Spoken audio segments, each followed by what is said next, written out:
পরিবার থেকে আমরা হুঁশিয়ার করে দিতে চাই, এই চাঁদাবাজি বন্ধ করতে হবে। বিএনপির সৈনিক চাঁদা করে দৈনিক, চাঁদা ওঠা পল্টনে, বাদ যায় লন্ডনে। এখানে কি কাজ থাকে আপনার? এখানে কি আপনি চাকরি করেন, ব্যবসা করেন? এখানে কি আপনার কোনো কিছু আছে?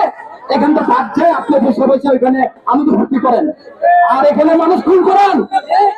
এটা হতে দিব না, এই শহীদ পরিবার আমরা এই ছাত্র সমাজ দিব না।